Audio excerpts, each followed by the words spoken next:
से आप सभी लोग उम्मीद करता हूँ आप सभी भाई मस्त होंगे और स्वस्थ होंगे। चलिए आज इम्पोर्टेंट क्वेश्चन की ओर हम लोग यहाँ पे चलते हैं और यहाँ पे कुछ डिस्कशन करने वाले हैं और बिल्कुल प्रूफ ऑफ एविडेंस के साथ मैं आपको इन सभी क्वेश्चनों का आंसर दूंगा। पहला क्वेश्चन है, क्या मुझे करेक्शन विंडो मिलेगा फॉर्म को एडिट करने के लिए दोस्तों। सेकंड क्वेश्चन है, क्या एक्सपीरियंस सर्टिफिकेट देना होगा। थर्ड क्वेश्चन है, क्या एनओसी देना जरूरी है। फोर्थ क्वेश्चन है, मेरे मार्क्स सेम है फिर भी मेरा रैंक नीचे है। फिफ्थ क्वेश्चन है, मेरी मेरिट लिस्ट और सीट एलोकेशन कैसे होगी, स्किल टेस्ट देना जरूरी है। और सेवेंथ नंबर का दोस्तों क्वेश्चन है, कास्ट सर्टिफिकेट के बिना काम नहीं चलेगा। तो इन सभी क्वेश्चनों का आंसर देने की हमें ज़रूरत है और मैं आपको बिल्कुल ऑथेंटिक तरीके से इन क्वेश्चनों का प्रूफ के साथ आंसर देने वाला हूँ। वीडियो दोस्तों थोड़ी सी लंबी हो सकती है, आपके हर प्रॉब्लम के बारे में इसके अंदर बात किया गया है और डिस्कशन हम लोग करने वाले इन छोटे छोटे क्वेश्चनों का आपको आंसर प्रूफ के साथ देंगे। वीडियो थोड़ी लंबी होगी लेकिन आप सब्र रखिए और वीडियो को अंत तक जरूर देखिएगा। चलिए एक एक क्वेश्चन का आंसर अब यहाँ से लेते हैं।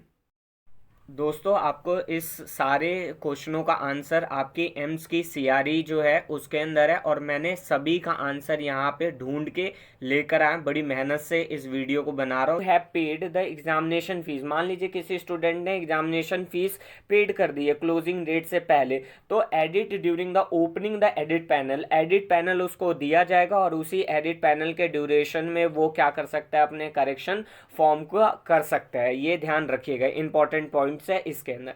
अब हम बात करते हैं क्या एक्सपीरियंस सर्टिफिकेट देना पड़ेगा, इस क्वेश्चन का आंसर और ये देखेंगे इसके अंदर भी ये आंसर गिवन है कि certificate from the head of the organisation department for entire experience claimed clearly mention the duration of employment date month year indicating the basic pay and consolidated pay. देखिए आपको एक्सपीरियंस जो certificate है दोस्तों वो compulsory है, आपको देना ही पड़ेगा। अगर आप नहीं देते हैं तो आपकी जो कैंडिडेटशिप है उसको दोस्तों क्या कर दिया जाएगा, कैंसिल कर दिया जाएगा। अब आते हैं अगले क्वेश्चन की ओर, क्या एनओसी देना जरूरी है या नहीं है। क्या एनओसी सर हमारे पास नहीं है, अगर नहीं देंगे तो क्या काम चलेगा। तो बिल्कुल भी आपका काम नहीं चलेगा क्योंकि इन्होंने बोल दिया है कि अगर कोई भी कैंडिडेट किसी भी गवर्नमेंट सेमी या क्वाजी गवर्नमेंट या पीएसयू ऑटोनोमस बॉडी या किसी भी इंस्टीट्यूट गवर्नमेंट के अंदर काम करता है तो उसको एनओसी सर्टिफिकेट देना डॉक्यूमेंट वेरिफिकेशन के टाइम पे मैंडेटरी है दोस्तों। ये देखेंगे बिल्कुल लिखा हुआ है, mandatory to produce the same NOC at the time of document verification। मतलब बोला गया कि जब आपका डॉक्यूमेंट वेरिफिकेशन होगा तो उस समय आपको NOC सर्टिफिकेट देना आपके लिए क्या होगा, कंपलसरी होगा। इन्होंने ये चीज बिल्कुल क्लियरली बोल रखा है। तो देखिए दोस्तों 3-4 क्वेश्चनों का आंसर आपको अब तक मिल गया और बिल्कुल ऑथेंटिक तरीके से मैं इन आंसरों को ढूंढ के लाया, बड़ी मेहनत से इस आंसरों को ढूंढा है। तो आप सभी जितने भाई देख रहे हैं प्लीज चैनल को सब्सक्राइब कर दीजिएगा और वीडियो को लाइक कर दीजिएगा। क्वेश्चन है हमारे पास सर्टिफिकेट से रिलेटेड क्वेश्चन है, क्या सर्टिफिकेट जो होगी वो वैलिड है या नहीं है, जो कास्ट सर्टिफिकेट हमें देनी है। तो उसके लिए भी एम्स ने बिल्कुल सीआरई नोटिफिकेशन में सब कुछ चीज़ें क्लियर कर दी है कि candidate who fail to produce valid certificate category certificate OBC EWS SC ST PW etcetera document verification और as when required to produce the same candidateship will be cancel. इसमें बोला गया है कि अगर जो बच्चे हैं जो मतलब किसी भी कास्ट सर्टिफिकेट से रिलेटेड है तो उनको कैटेगरी सर्टिफिकेट देना उनके लिए मैंडेटरी है। अगर वो नहीं दे पाते, मान लीजिए फॉर एग्जांपल कोई ओबीसी का बच्चा है और वो अपने सर्टिफिकेट को डॉक्यूमेंट वेरिफिकेशन के टाइम पे नहीं दे पाता तो उसकी जो कैंडिडेटशिप है दोस्तों उसको क्या कर दिया जाएगा, कैंसिल कर दिया जाएगा। एक आप देख रहे होंगे इंपॉर्टेंट लाइन एम्स ने बिल्कुल ब्लैक में लिखा है कि all candidate are advise to obtain required valid certificate in advance to avoid cancellation of candidateship at any stage of requirement process. मतलब जो भी प्रोसेस होने वाला है उस ड्यूरेशन में उसको पहले से ही एडवाइस दिया जाता है कि वो अपने सर्टिफिकेट को पूरी तरह से चुस्त दुरुस्त करके रख ले। यहाँ पे हमारे पास एक और क्वेश्चन है, क्या एजुकेशनल सर्टिफिकेट नहीं दिया तो मेरा सिलेक्शन नहीं होगा। एक और क्वेश्चन का आपको जवाब देता हूँ, एजुकेशनल सर्टिफिकेट से रिलेटेड है पे कि educational certificate category certificate etcetera must be submitted and when we required by AIIMS New Delhi or the respective institute also on the duty of document verification following which candidatureship will be cancelled। बोला गया है कि जो भी आपने educational certificate डाला हुआ है, क्वालिफिकेशन जो भी डाली हुई है दोस्तों, उसको आपको देना डॉक्यूमेंट वेरिफिकेशन के टाइम पे बहुत ज़रूरी है, मैंडेटरी। अगर आप नहीं दे पाते हैं तो आपकी कैंडिडेटशिप को क्या कर दिया जाएगा, कैंसिल कर दिया जाएगा, निरस्त कर दिया जाएगा। नो ऑब्जेक्शन वालों के लिए तो दोस्तों साफ साफ बोला गया कि उनको डीवी के टाइम पे उनको डॉक्यूमेंट देना ही पड़ेगा। यहाँ पे expiring applicant satisfy the eligibility criteria in all respect can be submit their application only through online board.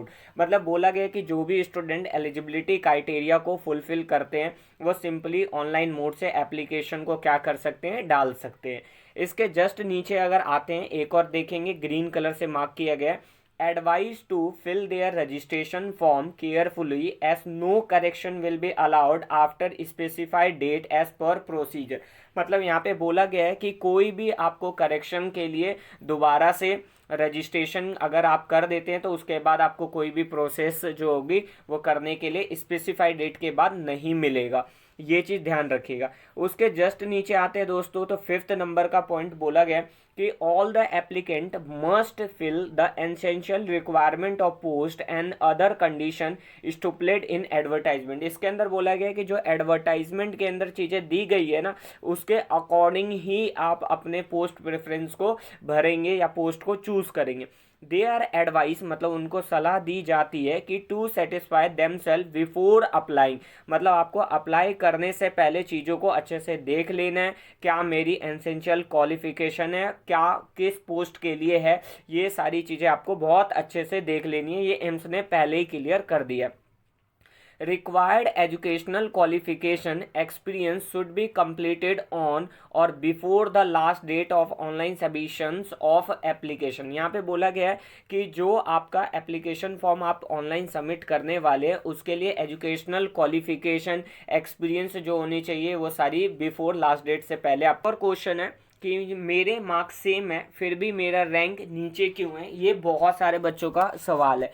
तो यहाँ पे एम्स ने बहुत अच्छे से तरीके से समझाया कि आपका रैंक नीचे होने का कारण क्या है। उसके लिए इन्होंने पहले ही क्राइटेरिया सेट कर रखा है कि first by marks in domain specific part with candidate with higher marks will be placed higher in merit list. ध्यान रखिएगा कि अगर डोमेन में सबसे ज़्यादा नंबर है तो उस कैंडिडेट को अगर मार्क्स सेम होते हैं तो उसको प्रेफरेंस क्या दिया जाएगा, पहले दिया जाएगा। इफ नॉट रिजॉल्व, मान लीजिए अगर इससे रिजॉल्व नहीं होता है तो the mark in the general part with the candidate with higher marks will be placed higher in merit list. अगर ज़्यादा नंबर होगा दोस्तों तो वो मेरिट लिस्ट के अंदर ज़्यादा ऊपर तक रहेगा, उसकी रैंक अच्छी होगी।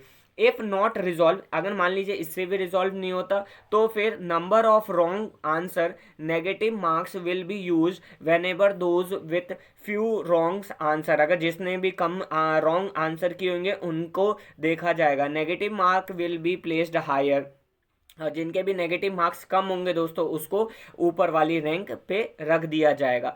अगर इससे भी नहीं होता तो फिर by using the date of birth with older candidate. ध्यान रखिएगा अगर कैंडिडेट बहुत ज़्यादा बड़ा है तो फिर उसको मेरिट लिस्ट के अंदर सबसे ऊपर रखा जाएगा। ये इंपॉर्टेंट पॉइंट है और ये किससे जुड़ा हुआ है कि मेरे मार्क्स अगर सेम थे तो फिर भी मेरी रैंक नीचे या ऊपर क्यों है, उसके लिए एम्स ने इसको भी क्लियर किया हुआ है। और ये सब चीज़ें दोस्तों आपकी सीआरई की नोटिफिकेशन में, वीडियो लंबा हो रहा है बट आपके सारे क्वेश्चनों का दोस्तों यहाँ पे आंसर मिल रहा होगा। आपको पहले से मार्क कर रखा है कि final merit list in all such cases will be prepared after skill test of candidate qualify separately for respective postage। मतलब सबसे पहले देखिए उसको सीबीटी एग्जाम देना होगा, स्टेज 1 उसने क्लियर कर लिया तो स्टेज 2 के लिए स्किल टेस्ट होगा और उस स्किल टेस्ट को उसको बिल्कुल क्वालिफाई करना उसके लिए क्या है, जरूरी है।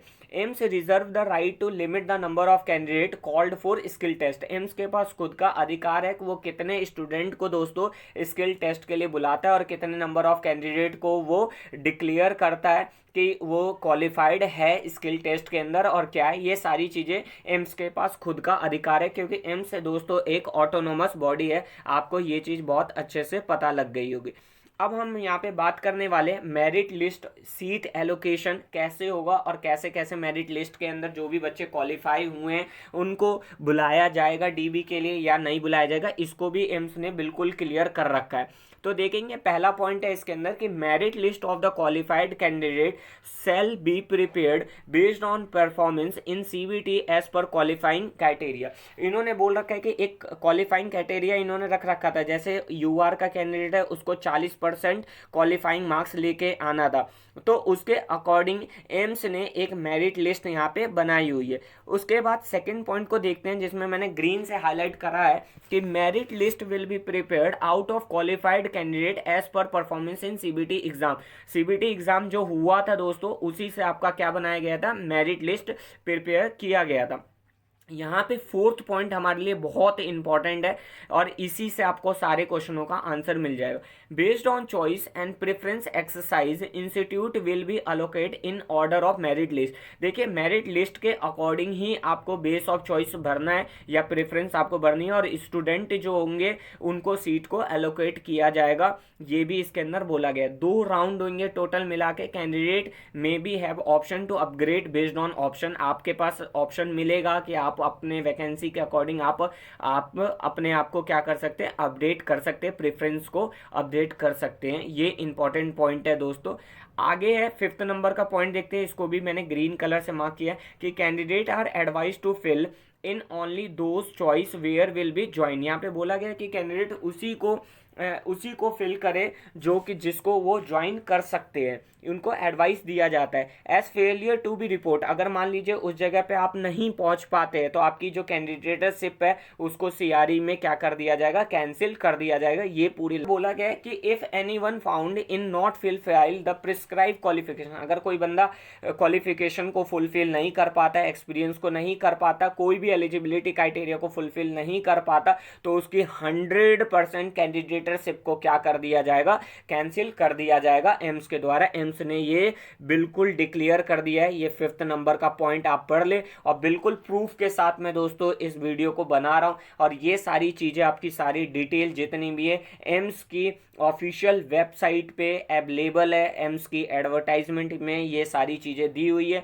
और इन्हीं पॉइंट्स को मैं इंपॉर्टेंट पॉइंट को छांट कर आप तक लेके आया हूं कि ताकि आपको सारी जानकारी अच्छे से दोस्तों मिल। एक और पॉइंट है दोस्तों इसके अंदर, AIIMS new Delhi is only examination conducting body. यहाँ पे बोला गया कि एम्स न्यू दिल्ली है वो सिर्फ एग्जाम को दोस्तों क्या करेगी, कंडक्ट करेगी। सीट एलोकेट जो मेरिट चॉइस है वो सारी आपकी किसके ऊपर डिपेंड करेगी, जो भी आपको मिलेगा प्रेफरेंस के अकॉर्डिंग, जो दो बुलाया जाएगा उसके अकॉर्डिंग उनके पास है। एम्स इस चीज के लिए बिल्कुल भी रिस्पॉन्सिबल नहीं है कि आपकी डिले ज्वाइनिंग हो रही है, क्यों हो रहा है, कैसे हो रहा है, ये सब चीजों के लिए एम्स बिल्कुल भी रिस्पॉन्सिबल नहीं है। एम्स का सिर्फ काम है दोस्तों एग्जाम को कंडक्ट करवाना और जो भी बॉडी है उनको आप तक आपकी लिस्ट को पहुंचा देना और वही आपकी दूसरी जगह पे आपकी डीवी के लिए आपको बुलाया जाएगा।